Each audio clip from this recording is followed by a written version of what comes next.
அன்பு தமிழ் நெஞ்சங்களுக்கு மெர்சல் கெலாட்டாவின் அன்பு வணக்கம். வாங்க, இன்றைய காணொளி இதோ.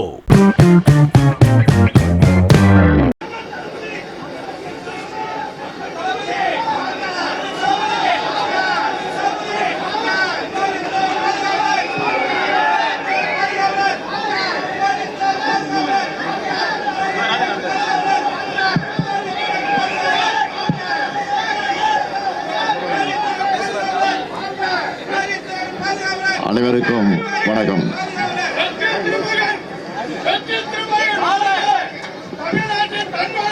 உரிமைக்காகவும் உழைப்புக்கேற்ற ஊதியத்தை பெற வேண்டும் என்ற நோக்கத்தோடு இந்த மே முதல் நாள் கொண்டாடப்படுகிறது. முதலில் இந்தியாவிலேயே இந்த மே முதல் நாளை சென்னையில தான் நாம் கொண்டாட தொடங்கி இருக்கிறோம். சிந்தனை சிற்பி சிங்காரவேலர் அவர்கள் தலைமையில தான் முதலில் சென்னை மாநகரத்தில் இந்த மே முதல் நாள் கொண்டாடப்பட்டிருக்கிறது. உழைப்புக்கேற்ற ஊதியம் தொழிலாளருடைய உரிமை. அதேபோல் இன்றைக்கு நம்முடைய கழக தோழர்கள் உழைத்திருக்கக்கூடிய உழைப்புக்கு பலன் வருகிற 4ஆம் தேதி பெறவிருக்கிறோம். அதில் எந்த மாற்றமும் இல்லை, ஒரு துளி அளவு கூட மாற்றம் இல்லை என்பதை ஏதோ கருத்து கணிப்பின் அடிப்படையில் தான் சொல்லுகிறேன் என்று யாரும் கருத வேண்டிய அவசியம் இல்லை. கழகத்துடைய உணர்வை உணர்ந்து கொண்டிருக்கக்கூடிய காரணத்தால் அந்த கருத்தை நான் எடுத்து வைத்திருக்கிறேன், தவிர வேறல்ல.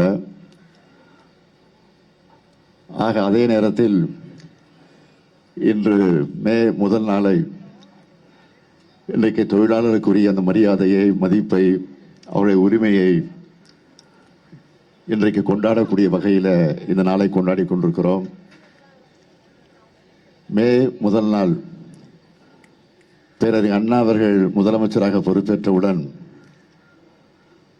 விடுமுறையாக அதை அறிவித்து, அரசு விடுமுறையாக அதை அறிவித்து அதை கொண்டாட தொடங்கினார். ஊதியத்தோடு கூடிய விடுமுறையாக மட்டுமல்ல, அந்த விடுமுறை நாளை சட்டமாக்கி தந்தவர் அண்ணாவுக்கு பிறகு முதலமைச்சராக பொறுப்பேற்ற நம்முடைய முத்தமிழறிஞர் தலைவர் கலைஞர் அவர்கள். அது மட்டுமல்ல, தமிழ்நாட்டில் மட்டும்தான் இந்த மே முதல் நாள் கொண்டாடப்பட்டு கொண்டிருந்தது, அரசு விடுமுறையாக அறிவிக்கப்பட்டிருந்தது. இந்தியா முழுமைக்கும் இந்த விடுமுறை நாளை இந்தியா முழுமைக்கு கொண்டு வர வேண்டும் என்று தலைவர் கலைஞர் அவர்கள் எடுத்து சொல்லி நாடாளுமன்றத்தில் நம்முடைய உறுப்பினர்கள் எல்லாம் குரல் எழுப்பி பிரதமராக இருந்த VP சிங் அவர்கள் அதை ஏற்றுக்கொண்டு தமிழ்நாட்டில் மட்டுமல்ல இந்தியா முழுமைக்கும் அரசு விடுமுறையாக, ஊதியத்தோடு கூடிய விடுமுறையாக அறிவித்து அதுவும் இன்றைக்கு கொண்டாடப்பட்டுக் கொண்டிருக்கிறது.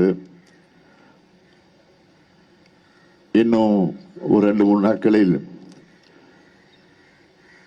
நம்முடைய தேர்தல் முடிவை எதிர்பார்த்து காத்துக் கொண்டிருக்கக்கூடிய உங்களுக்கு ஒரு நல்ல செய்தி வரும் என்ற நம்பிக்கை எல்லாருக்கும் இருக்கிறது.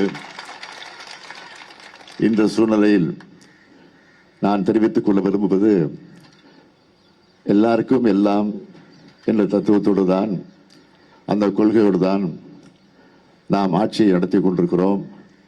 ஆக அது தொடரும் தொடரும் தொடரும் என்ற உறுதியை எடுத்து சொல்லி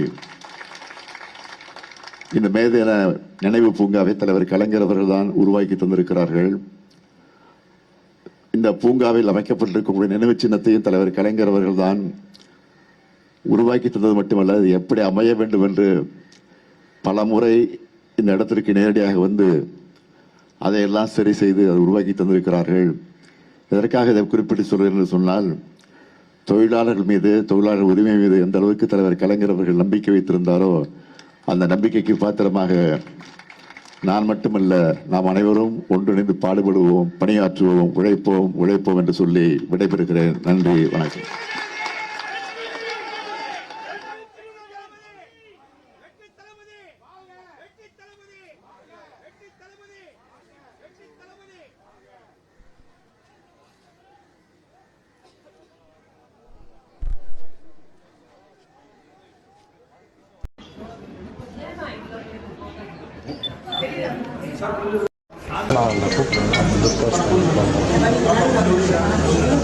மட்டும் வேணாம். சரி இல்லை நம்மளே மேடம். ஆமாம் மேடம். ஓகே.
ரீசன்ட் டேஸ்ல நீங்க பேசின அந்த தேர்தல் பரப்புரையில நிறைய பேர் வந்து எதிர்கட்சியினர் வந்து உங்க விமர்சனம் அது எப்படி